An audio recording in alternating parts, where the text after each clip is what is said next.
உங்களுக்கு தொழுகை நடத்துறாங்களே அவங்க எவ்வளவு பெரிய பாக்கியசாலி. சுப்ஹானல்லாஹ். இமாம் சுதைஸை பார்த்து நான் அடிக்கடி பொறாமைப்படுவேன் சகோதரர். ஏன் தெரியுமா?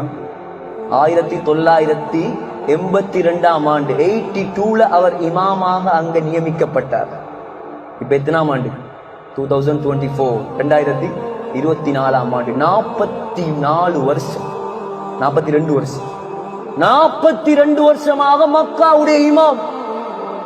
42 வருஷமாக அந்த மக்காவில் வரக்கூடியவர்களுக்கு தொழுகை நடத்துகிறார். 42 வருஷமாக அந்த மக்காவில் ஹரத்தில் தராவீஹ் நடத்துகிறார். முஹம்மது ஸல்லல்லாஹு அலைஹி வஸல்லம் மிம்பரில் நின்று குத்பா ஓதி அந்த இடங்களை அலங்கரிக்கிறார். எவ்வளவு பெரிய பாக்கியம் சகோதரர்களே. இன்னொரு இமாம் இருக்கிறார், அப்துல்லா ஜுஹனி. ஹஜ்ரத்தை கேளுங்க, தெரிஞ்சிருக்கும். அப்துல்லா ஜுஹனி, கொஞ்சம் அவங்கள பத்தி தெரிஞ்சு கொள்ளுங்க. எல்லாம் அந்த இடத்துல எதை பற்றியும் தெரியாமல் போகக்கூடாது. நான் ஏன் தெரியுமா? துனியால உள்ள நடிகர்கள், நடிகைகள், ஆக்டர்ஸ், ஆக்ட்ரஸ், இவங்களை பத்தி எல்லாம் எவ்வளவு தெரியும் எங்களுக்கு. குர்ஆனை சுமந்த மக்களை பற்றி எங்களுக்கு என்ன தெரியும் சகோதரர்களே?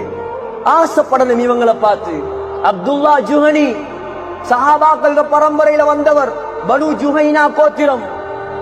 யாருக்கும் கொடுக்காத பாக்கியத்தை அல்லாஹ் அவருக்கு கொடுத்திருக்கிறார். அவர் முதலாவது இமாமாக இருந்தது எங்க தெரியுமா?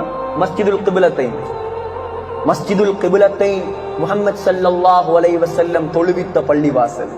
இரண்டாவது இமாமாகினார் மஸ்ஜிதுல் குபா முஹம்மது ஸல்லல்லாஹு அலைஹி வஸல்லம் தொழுவித்த பள்ளிவாசல்.